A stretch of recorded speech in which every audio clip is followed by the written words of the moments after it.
All right, so what is the difference between asynchronous and synchronous calls in programming? What would an asynchronous call? It's a non-blocking call. Non-blocking. Multiple things can happen at once. All right, so asynchronous means call happens, doesn't keep us from continuing to go. It's happening in another thread or something like that, so multiple things can occur at the same time. As opposed to synchronous, which is a blocking call. So when we hit a synchronous call, that means we can't go any further, and it has to wait for that guy to complete before we can move on. Okay? What is a closure in programming? Record keeping. It's record keeping. Record keeping. Storing. No, not storing. Function takes a function as a parameter. Yeah, so it's when a function takes another function or something big as a parameter. So we had this guy taking in some other things, like, well, we passed it an implementation of a class, but that became an instance of that with the new keyword. So a closure is when we pass a function or an instance of something that is larger than just a variable into another function. Okay, and so let's, if I remember correctly, we pretty much have our dungeon being stored. We just had a couple of ArrayList things to clean up. So we had a ArrayList issue in room for perform action, and that guy is messing with the players. So we have players and NPCs and exits. All right, so we need to, because the issue is that when we're reading stuff back in from the database, putting things together, it calls this version of the constructor. And that version of the constructor needs to at least empty, needs to have our NPCs array list be a real array list instead of just a variable that doesn't hold stuff. So we have to do some stuff with this. We can actually, if we want to play this game, we can do this stuff. We can move these three things up here, and then we can say this in there. So I think this would be a little bit of a new approach we haven't seen before, right? We've seen where we said super here, which is calling upon your parent's constructor to do some of the construction, and then this guy does the rest. But in this case, what I'm doing is I'm saying, if I call this particular constructor, it's taking in a name, it's taking in a description, I'm going to first go ahead and call the other constructor in here and have it go ahead and set up my three collections. And then I'll specifically set up the name and the description. That makes sense? That way we're not duplicating the code. So now this guy in and of himself will go ahead and build those things up. So when Firebase is reading something in and it calls that no argument constructor, it'll get those collections as actual variables. All right. Does this syntax make sense? This guy right here? The one I think you've seen is this, when we're calling our parent's constructor to do some setup. In this case, I'm calling one of my other constructors in here. Now this line must come first. If you intend to use an alternate constructor to do some of your setup, where before today our alternate constructor was always super, our parent, but if you intend to use an alternate constructor, it has to happen first thing inside of a constructor. And then we can go and do the things that differentiate us. What kind of error would we get if we didn't? Well, that's a good question. Let's see, what would that error be? I think it actually says it must occur first.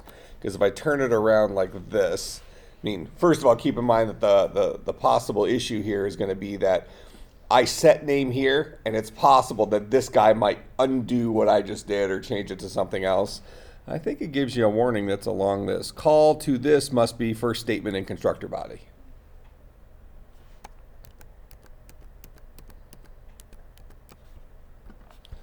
Okay. So does that make some sense? And this is more of the object-oriented programming model where we're trying not to repeat too much code. And since I want these 3 lines in both of these constructors, why not put it in the simple version, call that simple version from in here to get the same functionality, and then do the extra stuff in here. Because remember, Firebase is going to create my object using this constructor, and then it's going to set the name explicitly. That's why we have this guy as public. He's going to set the name equal to whatever the name was. He's going to set the description equal to whatever the description is. And then what he does is he adds to NPCs each individual thing. And that's where it's currently failing, is what I believe is happening. It's because it's trying to add something to an array list that doesn't exist yet. Make sense? But now when it creates my, for instance, room, my array lists and hash map will be actual empty objects, but real objects that we can call functions on. Okay, so that's in room, that's in room. Then we have one in dungeon. I think we already fixed this one. All right, so for example here, I have a lot of code that's being repeated inside of, well, actually we did not fix this one yet. I have 2 different ways of creating a dungeon, right? I can create a dungeon by just its name. I can create a dungeon by its name and start room. So how can I modify these 3 constructors to duplicate the fewest amount of code?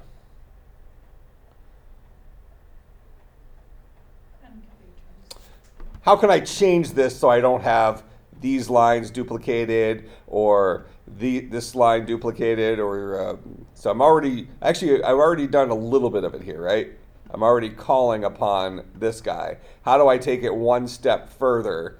Because even as of right now, I don't need these 2 lines in here because they're being set up here, right? So I could take those guys out. So what's the difference here? I'm setting name equal to name. I'm setting start room equal to null up here, which, you know, it probably defaulted to null, but then I'm further setting it up here. And then I'm adding my start room down here, presuming that rooms was already set up. But now I need to have something here in my original constructor that takes no parameters.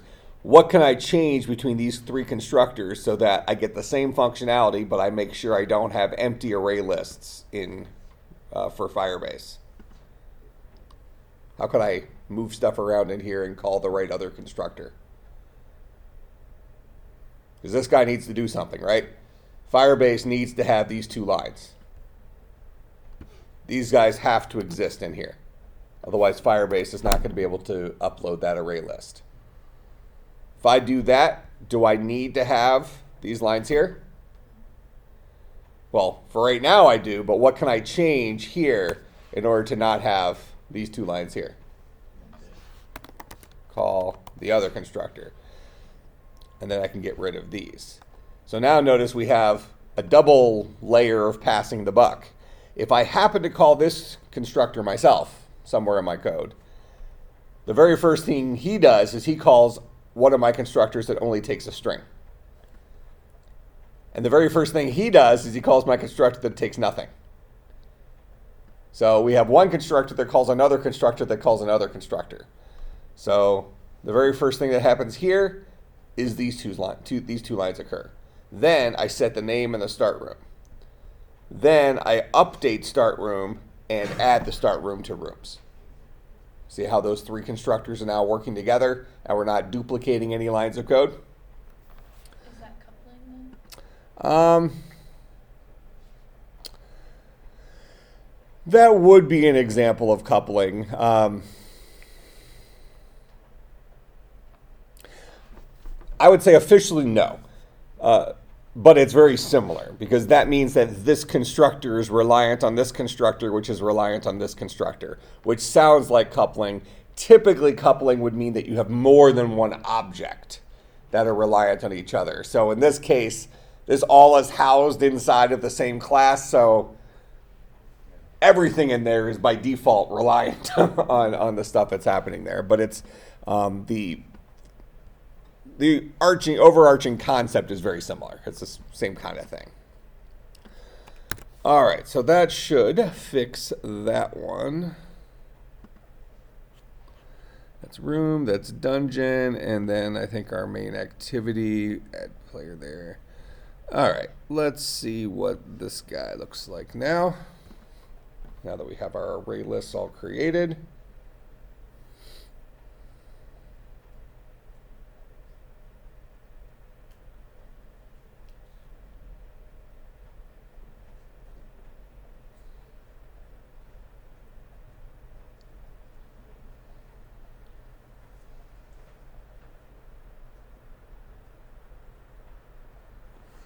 Okay, let's see what happened there. I think this was a different issue. All right, this was find index of room.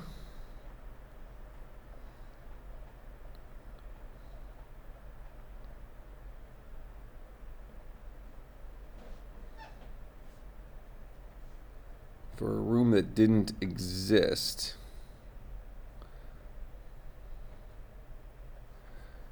So when we're adding a player to our room,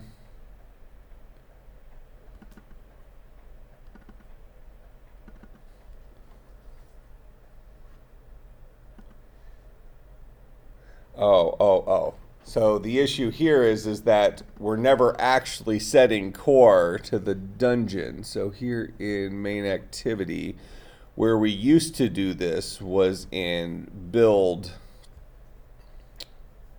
Where's my build? We used to do this in here, right here. We commented it out. Now we can't do that until after we have our dungeon. Right? So in here where we're printing out our snapshot, I can go ahead and get rid of that because we're not needing that. So we're getting our snapshot, we're going ahead and we're creating the dungeon from that snapshot. Then we're adding the player to that. But that adding player relies on that core thing. So I need to make sure that I'm setting core equal to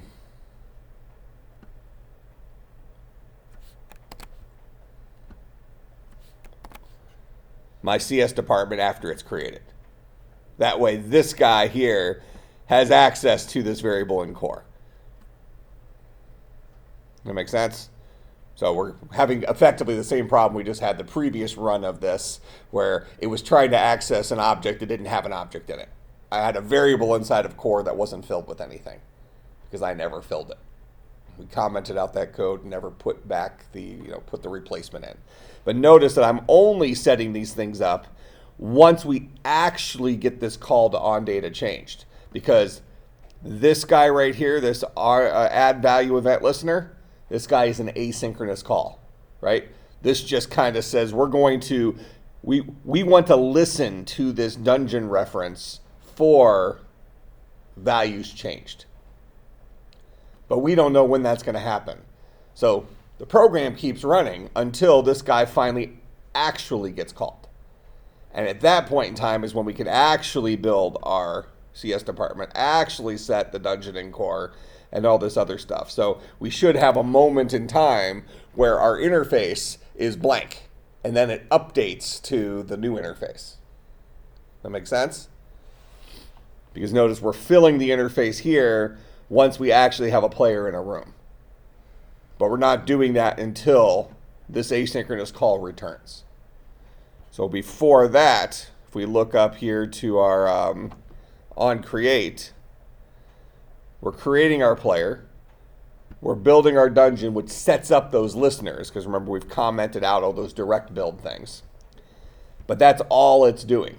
So we're just going to have whatever our default interface is that we built, with nothing filled in, nothing extra there, until this guy finally returns and updates it.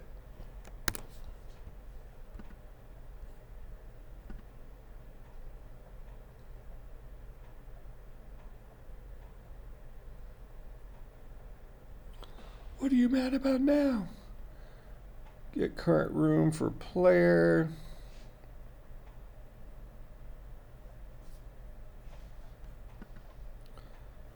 All right, that's still core, and the dungeon, when is it calling get current room? That must be before it's being filled.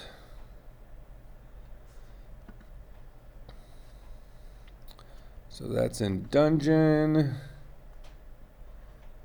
Dungeon has its array of rooms. Rooms has its array of players. Here's player, here's NPC, here's exits. Those things are getting filled.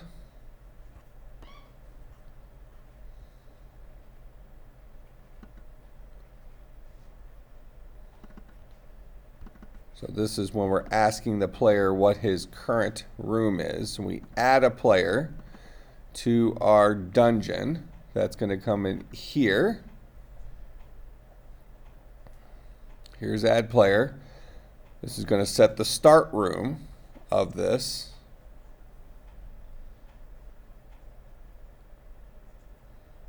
Which is a room. So we're presuming that guy's going to get filled up with the actual start room. Oh, it doesn't. Let's make sure in our database we are storing the start room. I believe we are, but let's just ensure that. Here's a room, here's its exits and its name, and there's no start room. No start room because it loops back on itself. Does that make sense? That we fix that. We omitted storing a room in there because rooms lead to other rooms, and that was the whole loop thing, right? So what we need to have is we need to have our start room set up as an index, just like we did those other rooms, instead of storing an actual physical room. So our fix for the other pieces worked, but now what we need to do is we need to have for a room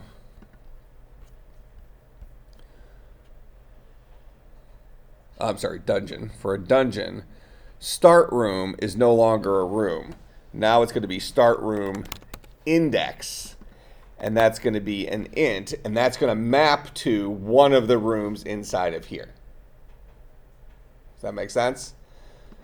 So right here, when we have start room, we'll maybe start off at -1, and this is start room index.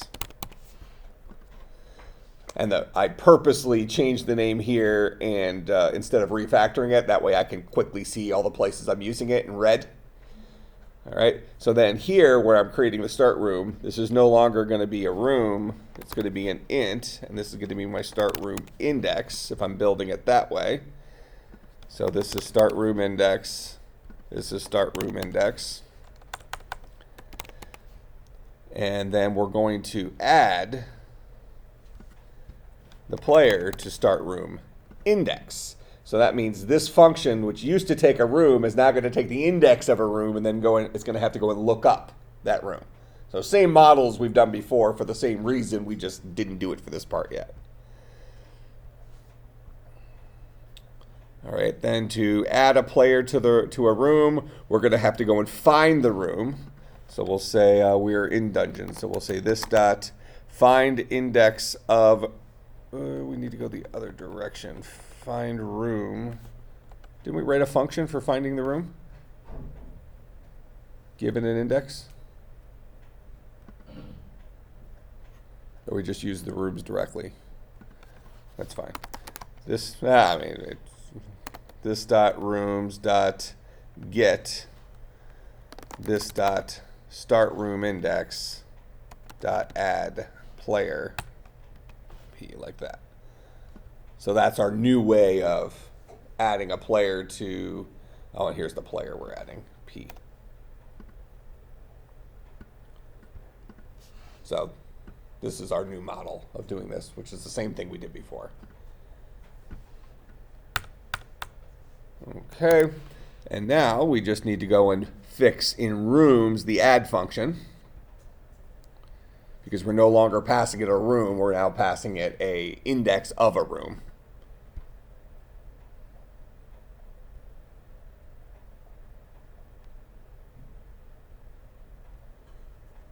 So here's add player.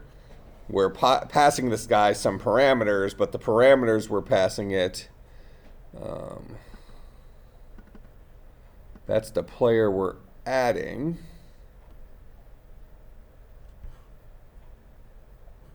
It's not the right function. The rooms.add. Oh, no, we don't need to change it there. We need to change this dungeon here. Ooh, this is...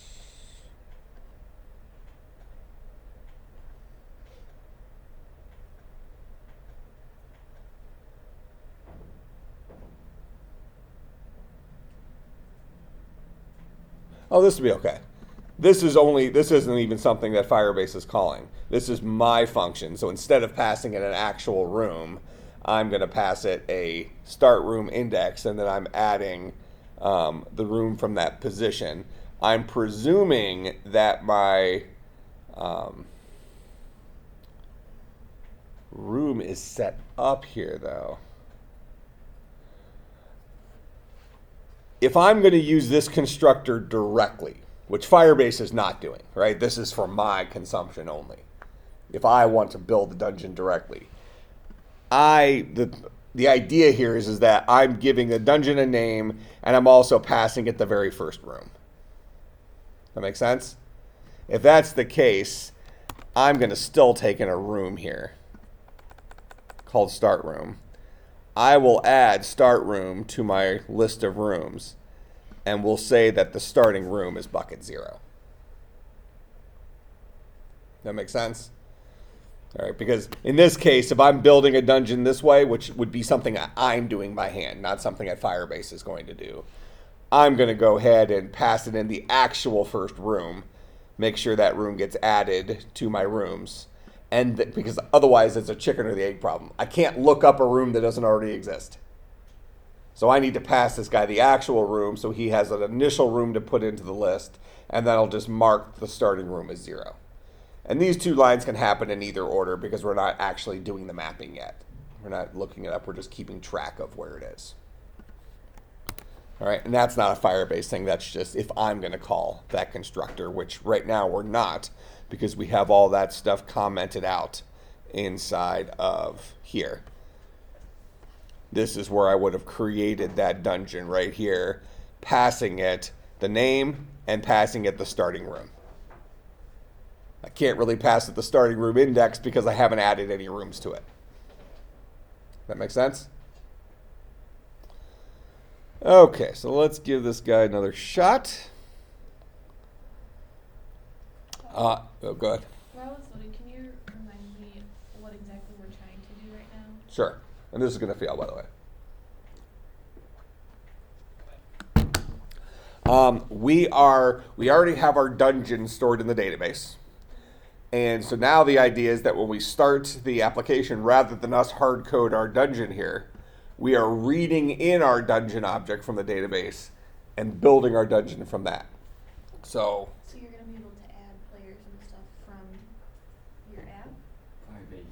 well, we could either have another app that does this, we could do it from this app, or we can just even hard code into Firebase. So you A player. will be able to do everything in Firebase or everything on your app? Either. Firebase is just where stuff is stored.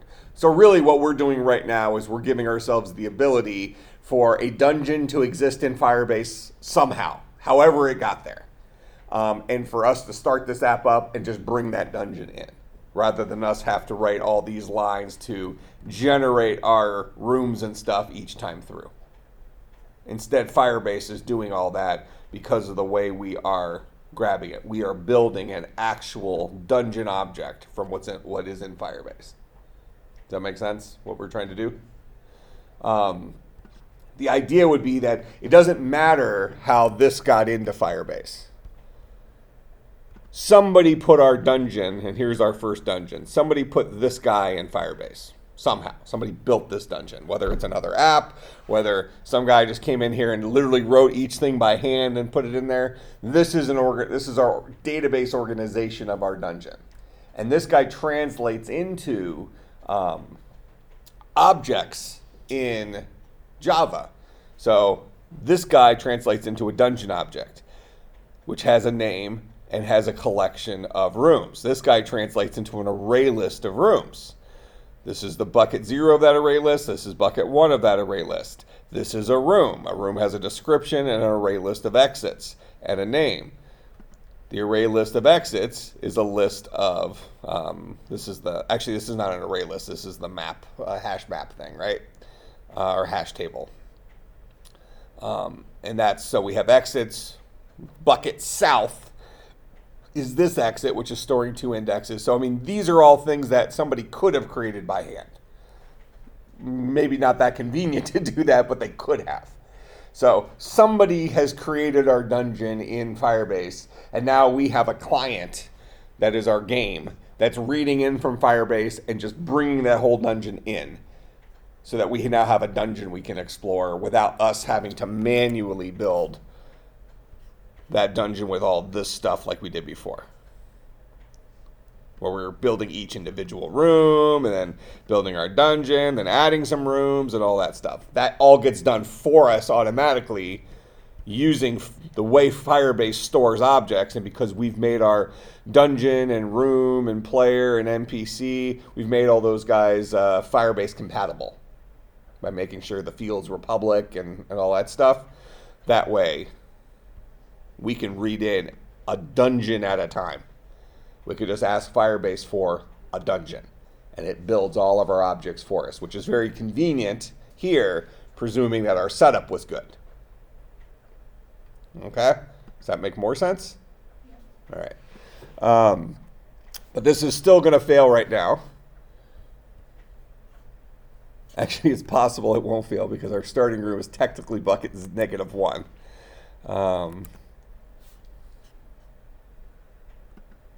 That's actually interesting. Why didn't it fail? So that information is coming from the database? From the database, Okay. completely. That makes sense. Because all that stuff's commented out. We didn't build any of those rooms. We did a while ago and wrote it to the database, but from our perspective now, they just got there somehow. Didn't you set the index of it to 0? Only in the, not the one Firebase is calling. The one Firebase is calling is this guy, and I set the start index to -1.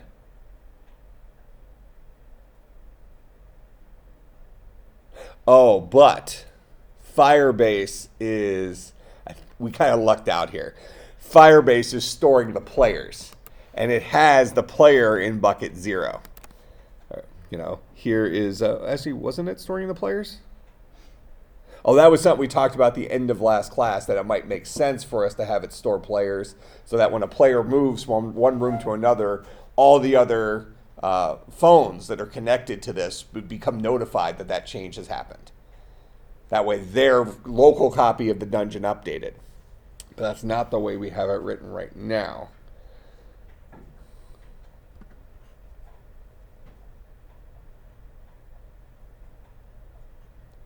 Right now, our start room is this, but we're never using that.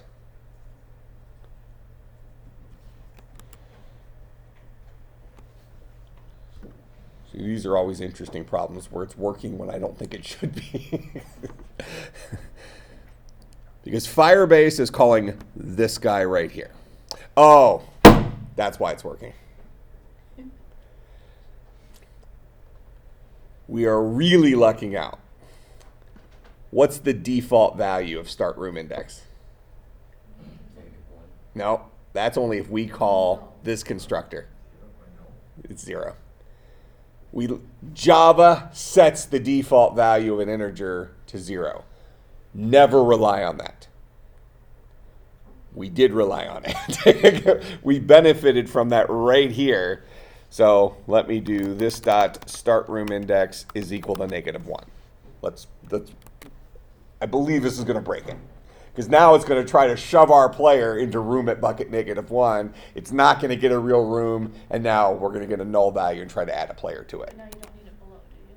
I do, because these two constructors, we could actually remove these two constructors if we wanted to. The only reason they existed is for when we were building dungeons ourselves, using the object, where I would say, I want to create a new dungeon whose name is this and whose start room is this. So those are for me only. The only constructor that Firebase ever calls is this one right here. And then Firebase then specifically sets this public field equal to a value, this public field equal to a value. He adds a bunch of stuff to this public field, so on and so forth. So Firebase is perfectly happy if these guys, if these other two constructors don't exist at all. That's just for us to use for convenience. Because the way we typically create objects is to pass the pieces in that we need as parameters, where Firebase doesn't construct objects that way. Firebase calls the no argument one because it doesn't necessarily know what parameters your constructors need.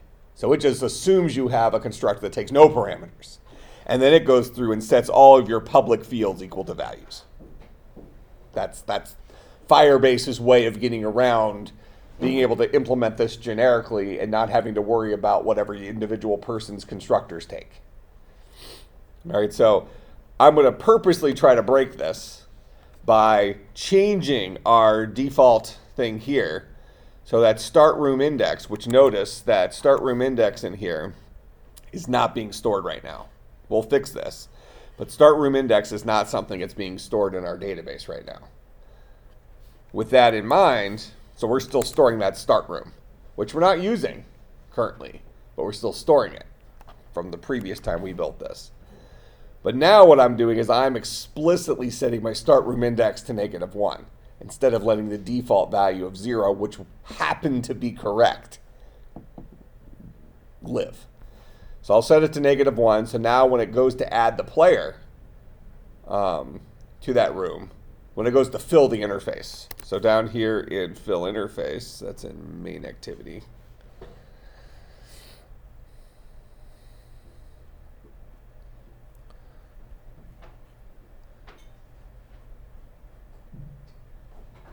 Well, actually it's in here.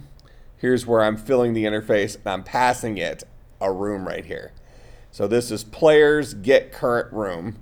And if we go into player and we look at get current room, I'm getting the room that lives at current room index. And it's going to have a lot of trouble finding a room at bucket -1.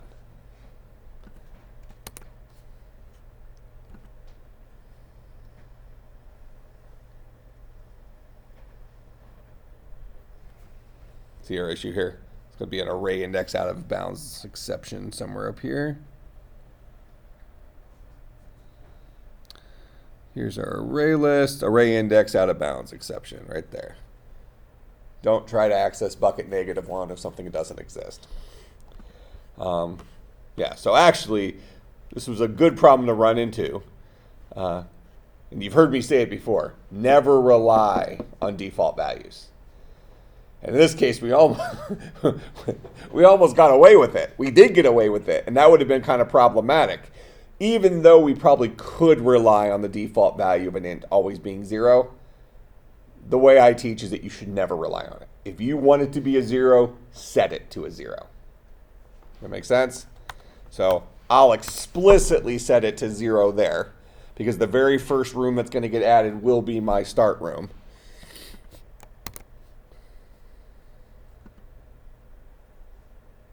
And now it should work again.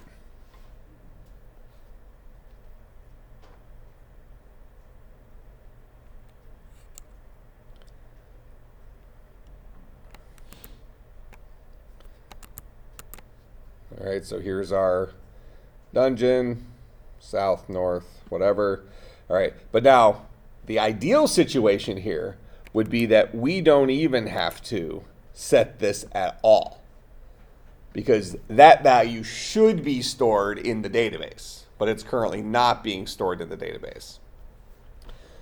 So we need to rebuild our map in the database. So with our new updates, we've changed a bunch of stuff, right? So what I'm going to do here is I'm going to go in, I'm going to just delete our dungeons. And then I'll uncomment those lines and let it rebuild. And then we'll see the dungeon in here again. And then I'll recomment those lines. So I'm going to uncomment those, comment the read from the database. And then I'll uncomment one and recomment the other. That way our code here will rebuild our database for us. So I'm going to come in here and I'm going to, first of all, I'm going to comment out our listener stuff down here. We no longer want that. We'll want that next time we run the program. And then we're going to uncomment the stuff up here that actually built our dungeon. And notice at the very end of that is where we're actually setting the value in Firebase. That's where we write our dungeon that we just built to Firebase. And this should now remove the starting room object and replace it with a StartRoomIndex.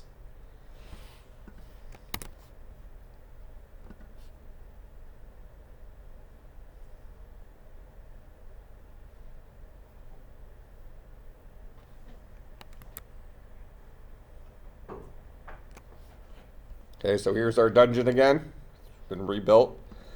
Go in here. Here's the name of the dungeon. Here's the rooms that are in there. Notice StartRoomIndex is 0.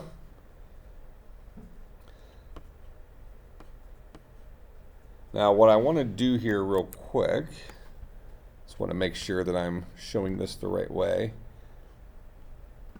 I'm going to remove StartRoomIndex as 0 here.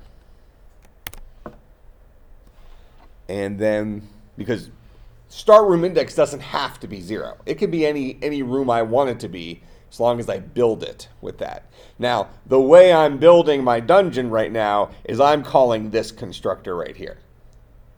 As a human, I'm building my dungeon this way. I'm passing it the name, and I'm passing it the actual room I want to be the start room. And that's the very first room it adds to my rooms, and then it assumes it's bucket 0. That makes sense? But it doesn't have to be bucket 0. StartRoomIndex just has to be an index of a room somewhere in the rooms list that's accurate. It makes sense for your start room to be at bucket 0. There's no problem with making that assumption, but understand that it's 0 because of this, not because of this constructor up here. So I've removed it from up here, as you see, and now I'll come in here. In fact, we can force this to be different. So I'm going to go ahead and delete my dungeons. This would be a pretty interesting thing to show you how our database does make a difference here. So I'm going to go ahead and rebuild it now. It'll store our StartRoomIndex at 0, even though I've removed the line from here because this is not the constructor that's being called right now. This is the constructor I'm calling. I'm calling it right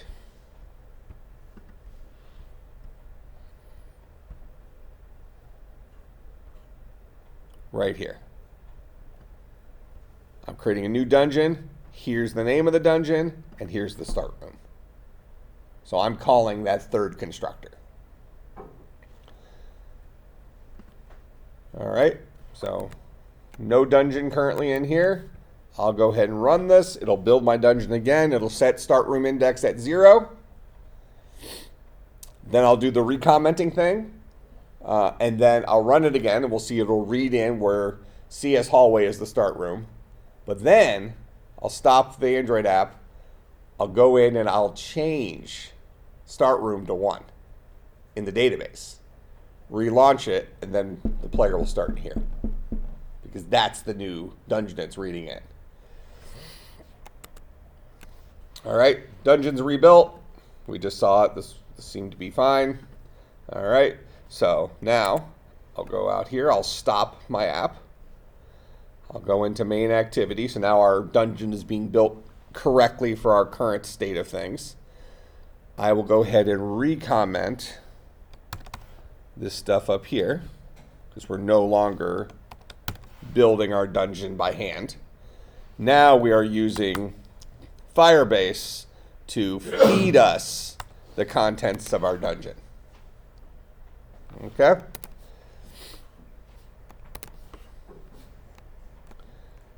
So I'll go ahead and run this again now, and this should build us the identical dungeon that we just had, except now instead of us building it locally, we're dragging it in from Firebase.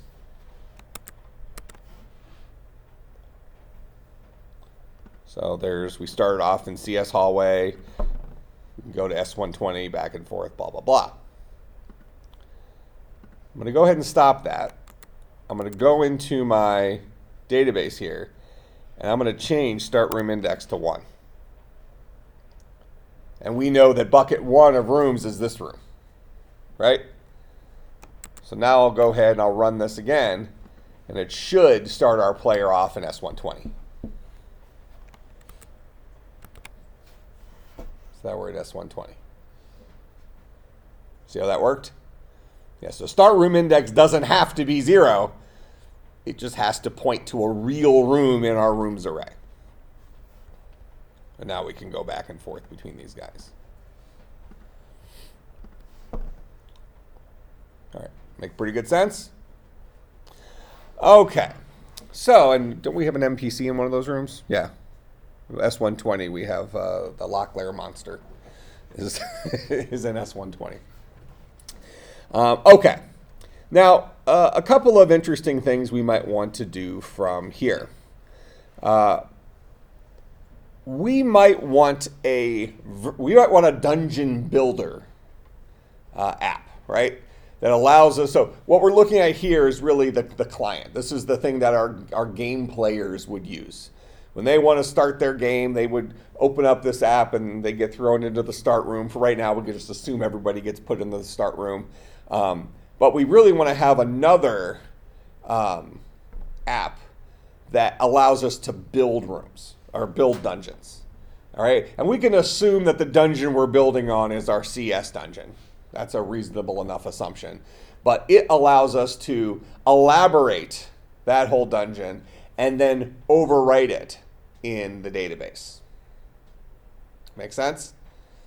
All right, so the advantage of that will be that we can, now we don't have to hard code in stuff to build out the entire CS department. Instead, we can have a single app that will build out the CS department for us.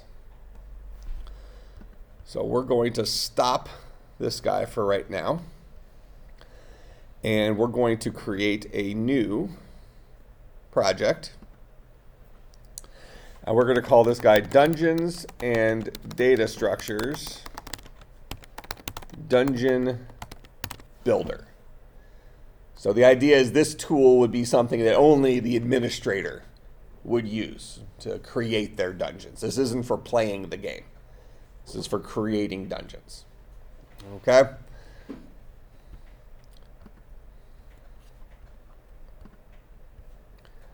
And we'll start it off with a empty activity.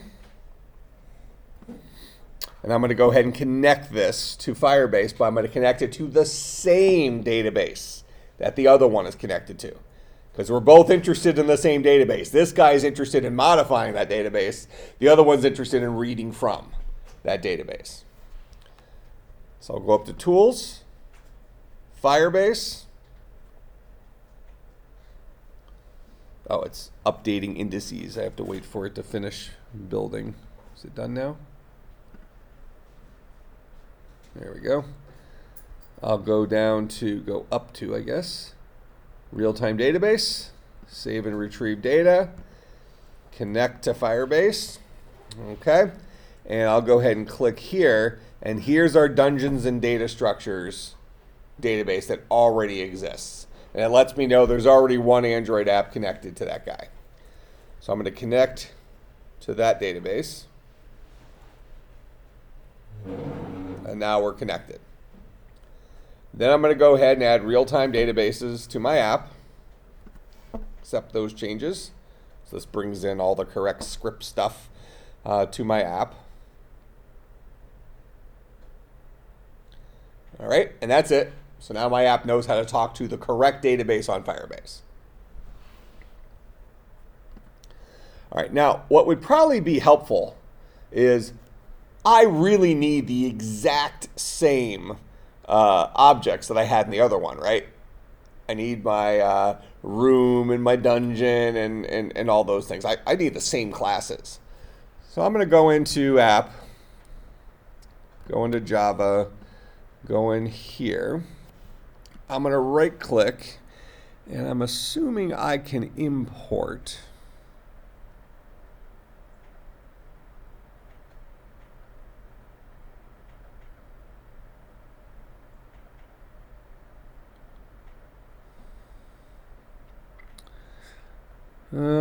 I don't see a convenient way to import here, but that's okay. We can still do it easy enough. So I'm going to go to Reveal in Finder. And what this will do is it'll show me where it is, and you should have like a similar type thing on Windows for like show it where it is in the file system. So it'll bring up a window here. And so this is my builder. And where is this guy? Or more importantly, where's my other guy?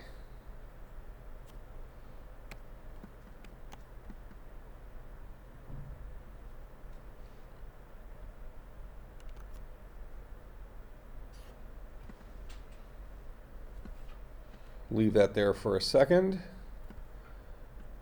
Here's my dungeons and data structures. I'm going to go to File.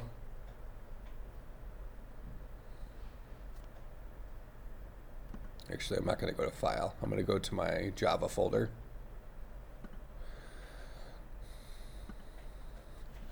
Right click, say Reveal in Finder. Double click on that, double click on that, double click on that. All right, so here's all of my classes. So I'm interested in character, I'm interested in core, I'm interested in dungeon, I'm interested in exit, I'm interested in NPC, player, and room. Really, most of those things I'm interested in because I need duplicates of them, right? So I'll copy those guys. And I'll go ahead and shut this. And I'm not convinced I'm in the right place there, so let me just go back to my other one, my builder.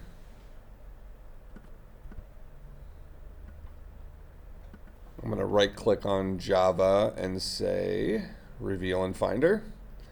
So here's my Java folder, com example.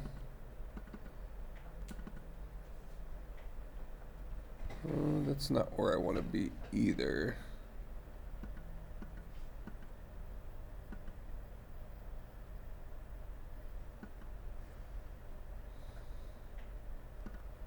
Let me go specifically to this folder. All right, there we go. So I have my main activity there. I'm going to go ahead and paste my other files here too, although I want them underneath that. Let me undo that. I'm going to click on that guy and then, well, that's not friendly at all, is it? There we go. I'll paste all those guys in there. So now I have all those classes that I built previously. Now, what I was hoping for import to do is give me a link to the other files, which would make them coupled, but that would mean that when I change it in one, it's changing in the other. So we really have two different code bases we are working with here. So if in my builder, I make a change to how rooms work, which right now we don't have that plan. We think, yeah, rooms work the way they work and we're okay with that. I might need to go over into my client, my Dungeons and Data Structures game, and change the way that they work in there too. That makes sense? Because then all of a sudden I might be building an incompatible dungeon. All right, but in any case, if I close this, and I think it might be there now, yeah. So here's all my classes now, so I can open any of these guys. Now, a lot of these it hasn't heard of, so I think I need to rerun Gradle, so it's like a refresh thing. Let's just do synchronize. Let's see what that guy does.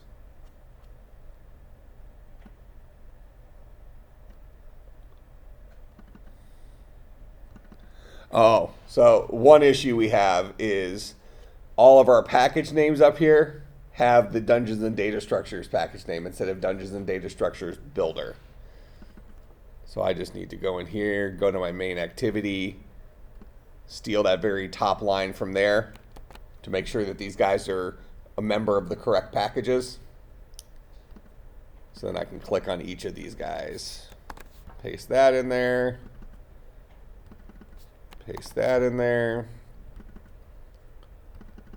paste that in there, and there might even be a function in here that just does this for us.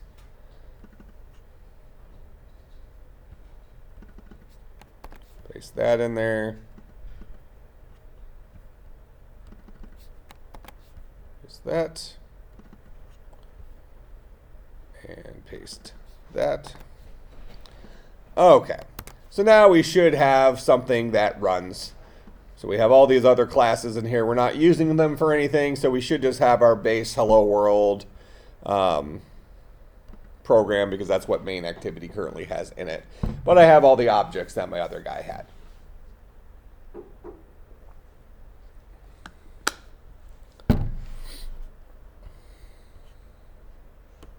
What did you do?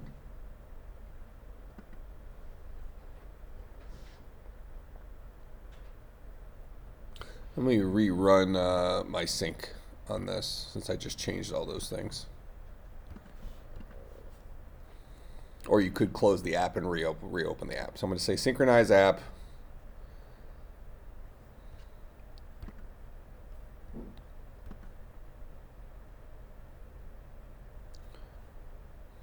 Can I force it to rerun Gradle?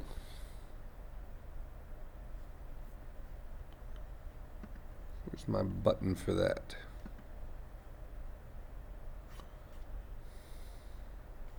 Let's just do this. I'm going to close my builder, and then I'm going to open.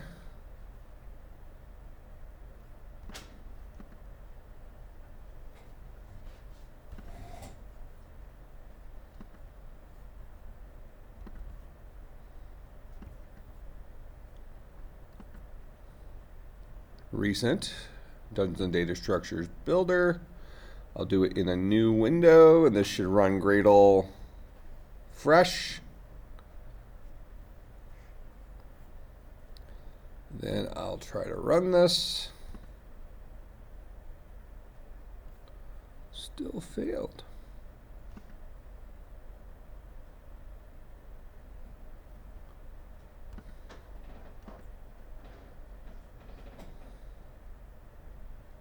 Okay, project's clean. I'll rebuild the project. Should compile.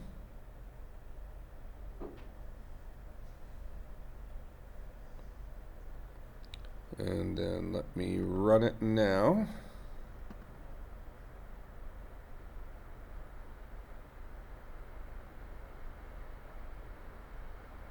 Okay. So the issue is this. This is kind of Android Studio being its worst enemy. Something that was added to Android Studio maybe like a year ago or something like that was, and you've seen this happen, is when you hit play and you make a little change and hit play again, it only recompiles the changes that you made, right? So it doesn't have to like reinstall the whole app. It just kind of pushes like the little change to it, so the app launches again really quickly. And if you ever needed to reinstall the whole thing, you have to hit the little stop, which kills the app, and then you can relaunch it and it'll do the whole thing. Well, the problem is, since I originally launched this new project that only had main activity in it, and then I manually added those other activities to it, its current compiled version only had main activity, even though I had all these other classes. So I had to go up and force it. I had to clean the project, which says get rid of all compiled files. Then rebuild it, which says compile everything again, which effectively starts the project from scratch. And then it brought in all these other things, and then I was able to launch it. So that play button that does the quick launch, that was a trying to launch it with just the main activity when all these other things existed. I get that too. I don't know how to fix it.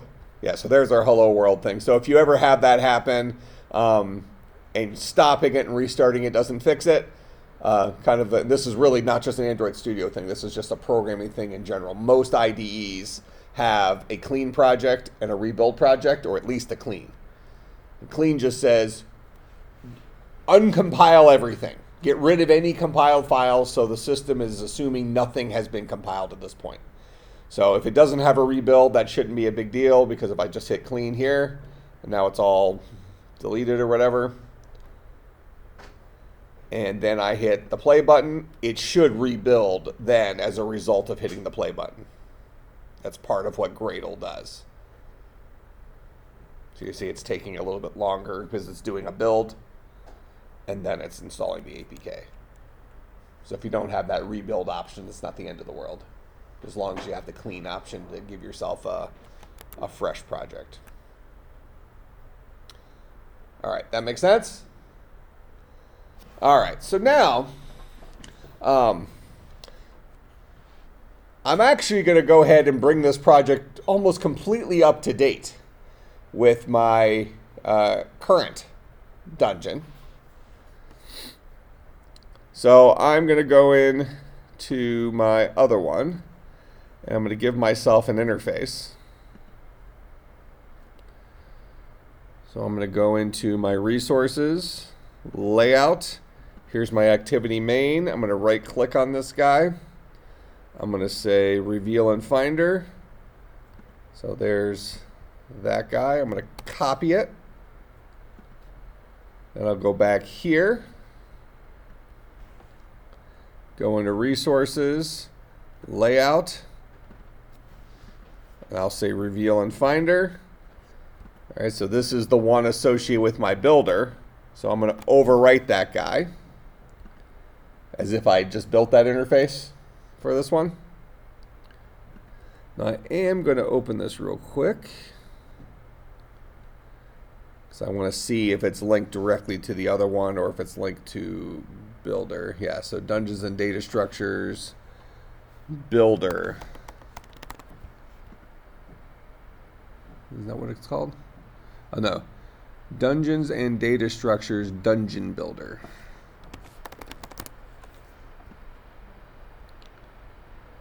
And it's a capital D. Oh, I see.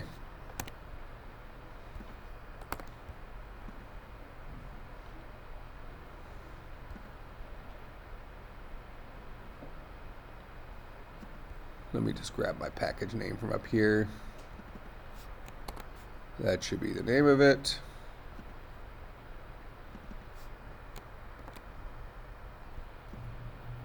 I don't know what was spelled differently, but that's the name of that's the name of the package. So now this guy belongs to the right one. It may have run anyways, but now it's as if I had created it in here. And then the last thing I'll do is I'm going to come into main activity in this guy.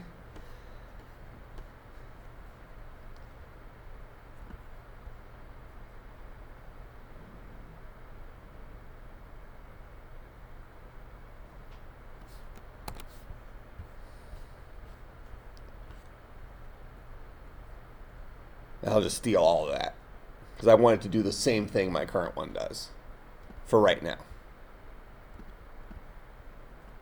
So now I'll go into main activity, and I'm doing everything inside of this guy right here. So from here down, I'm replacing it with that.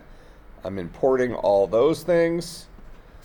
So now I hopefully have a working project that is hitting my, so notice I have all this stuff still commented out. So it's hitting Firebase and bringing in my code.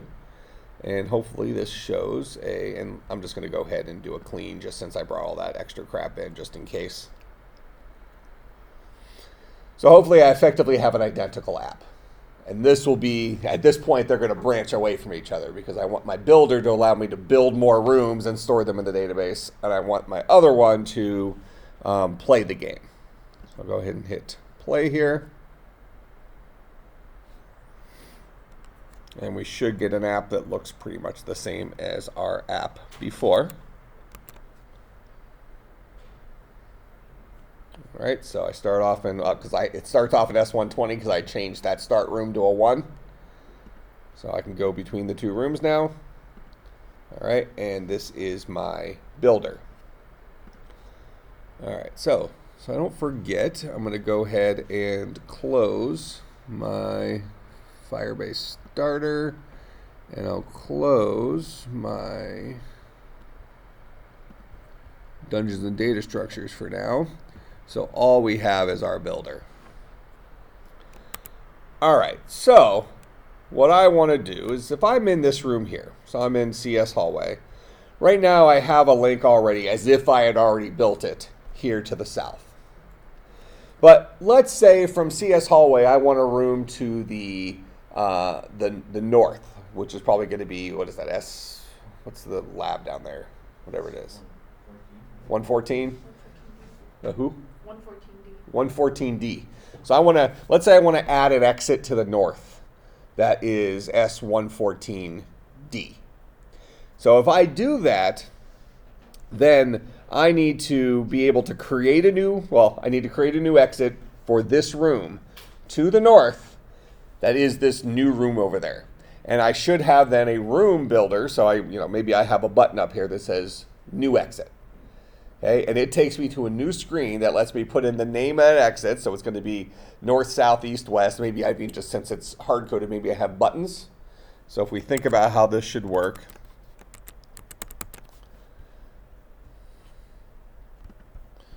So this is our add new room in Dungeon Builder.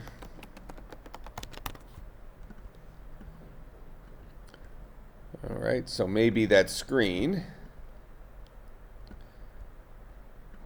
So I kind of have my original screen here, which I think we prototyped that somewhere in here, right?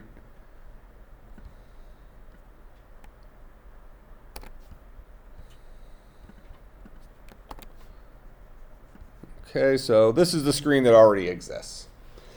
And then maybe what we do is we add another button here.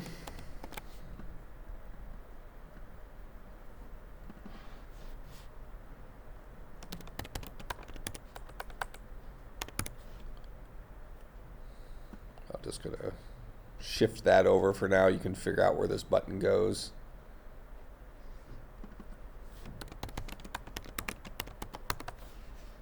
Or maybe just add exit.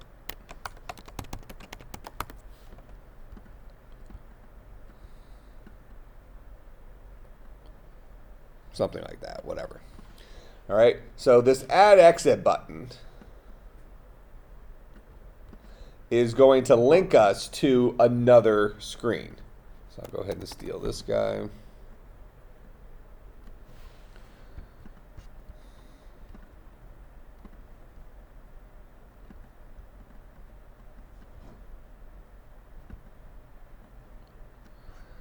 All right, so it's going to add it to this screen here.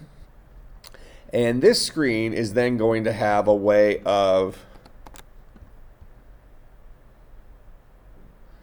maybe we have some button options. So we can even steal these probably. So you have to select which exit this guy is, but maybe delete the button for exits that are already in existence. So if you already have an exit to the south, you would only see those three options for available exits. That make sense? Then you'd have a place to enter in the name of this new room. Let's say edit texts are in green. A description for this new room, also in green. All right, there would not be current characters in this room, but there could be NPCs.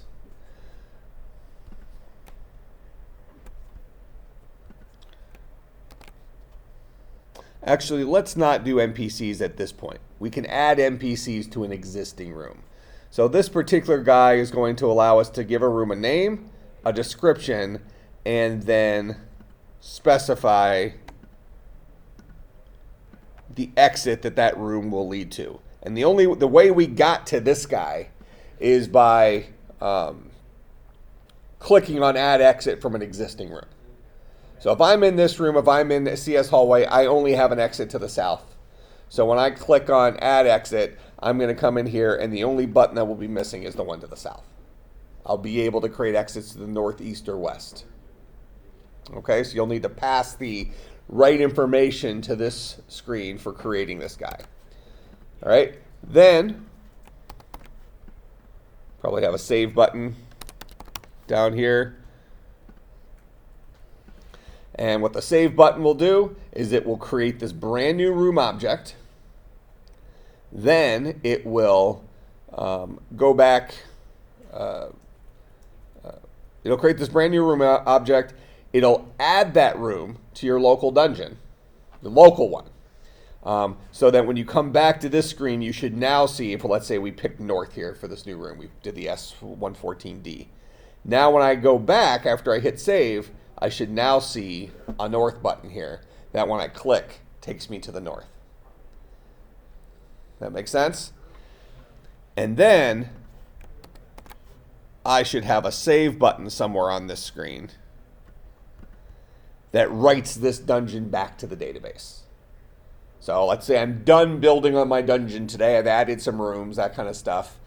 I like the way it looks locally because any of these new room changes I make, these are only local at first. Okay, kind of like GitHub.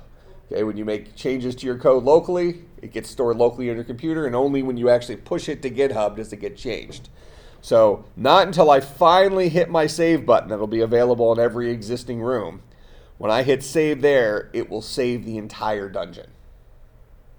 That makes sense?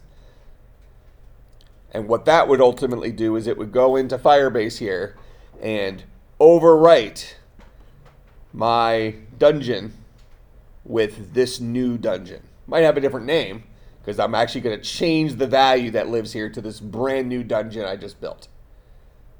That makes sense? Instead of changing an individual room. We'll look at changing individual rooms later. But right now you're overwriting the entire dungeon with your newly created dungeon that has more rooms. That makes sense? Can you concisely describe, say what the homework is? So homework is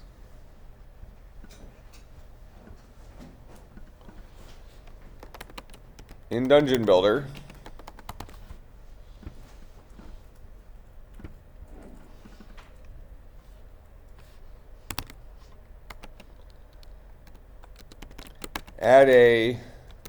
add exit button on each room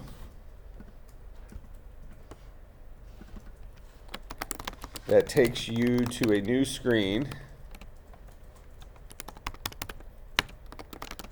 that allows you to create a brand new room and associate it with an available exit. And then save that room. Upon saving, the room is added to the local copy of the dungeon and can be tested by using your exit buttons. And then each room page should have a save button that overwrites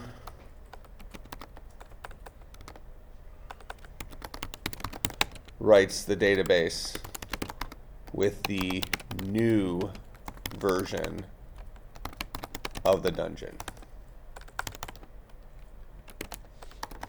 such that the next time you launch Builder or the original app, it shows this new dungeon.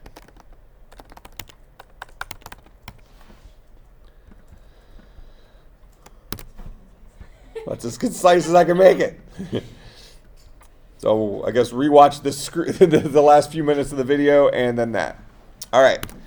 I'll push both versions up to GitHub, so you'll have I'll give you the link to the new guy, but I'll also update my code for the original. All right, I will see everybody on Tuesday.